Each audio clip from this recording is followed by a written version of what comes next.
There is an ancient Asian saying, playing a flute to a buffalo is a waste of breath. It means that no matter how sweet, logical, or beautiful your melody is, a stubborn, unyielding creature simply will not care. In business and life, you will inevitably meet people just like that. Unreasonable clients, immovable bosses, or aggressive partners who refuse to budge a single inch. Most people make the exact same mistake when facing them. They try to play the flute louder. They present more facts, shout louder, and make tighter logical arguments, and almost every time they fail. Because you cannot force a stubborn force to move with logic. You have to change the rules of engagement. Here is the psychological breakdown of how the world's greatest negotiators close deals with people who seem completely impossible to sway. Rule number 1. Stop pushing against resistance. When a stubborn person takes a hard stance, logic feels like an attack on their ego. Former FBI lead hostage negotiator Chris Voss discovered that when people feel cornered, their brain locks into fight or flight mode. Facts do not matter here, emotions do. To break the deadlock, you use a technique called labeling. Instead of arguing back, mirror their emotional state. Say things like, "It seems like you feel this deal heavily disfavors your side," or "It sounds like you're under immense pressure to keep costs down." When you state their feelings back to them, their brain lowers its defense mechanism. Once they feel heard, you introduce calibrated questions starting with how or what that force them to solve your problem. Instead of saying, "That price is too high," ask, "How am I supposed to accept that rate without cutting quality?" Now the buffalo has to stop stomping and start thinking. Rule number 2. Find the hidden interest. A buffalo doesn't care about your flute, but it cares deeply about grass. Every stubborn opponent has a hidden fear, a hidden goal, or a blind spot you can exploit. Consider 1997. Steve Jobs had just returned to Apple, and the company was roughly 90 days away from complete bankruptcy. He desperately needed capital. The obvious candidate to ask was Microsoft, Apple's fiercest, bitter enemy.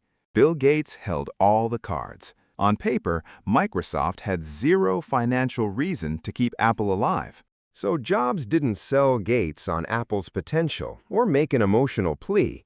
He sold Gates on antitrust survival. The U.S. government was actively investigating Microsoft for being a monopoly.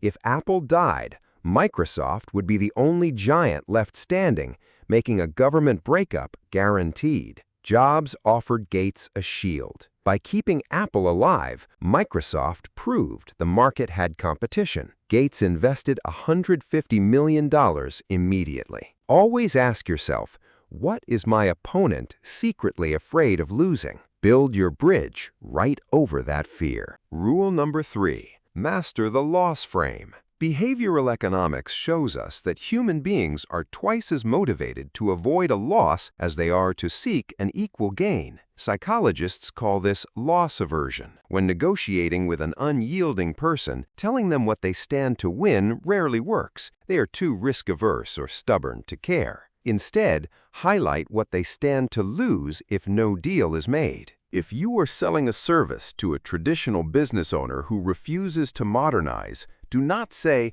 "Our software will boost your productivity by 20%. Instead, say, "Every month you delay this, your competitors are capturing 5% of your regional market share." Pain is a far more powerful motivator than pleasure. Frame your offer not as a luxury they can buy, but as a leak in their boat they must plug immediately. Rule number 4. Cultivate a powerful BATNA. BATNA stands for Best Alternative to a Negotiated Agreement. In simple terms, it is your backup option. The ultimate power in any room always belongs to the party who is genuinely willing to stand up and walk away. If an opponent senses that you need them to say yes, they will grind you down until you give away everything. Before you step into any tough negotiation, quietly build alternative deals in the background. When you have 2 other options in your pocket, your body language, tone, and confidence completely transform. You stop negotiating from a place of desperation and start negotiating from a position of evaluation. The moment an immovable force realizes you don't actually need them, the entire power dynamic flips in your favor. Negotiation was never about dominating the person sitting across from you. It is about understanding human psychology so deeply that agreeing with you becomes their only logical choice. Stop playing music to the buffalo, change the terrain, control the frame, and master the art of the deal. If you found these financial and psychological insights valuable, hit the like button and subscribe for more deep dives into wealth and strategy.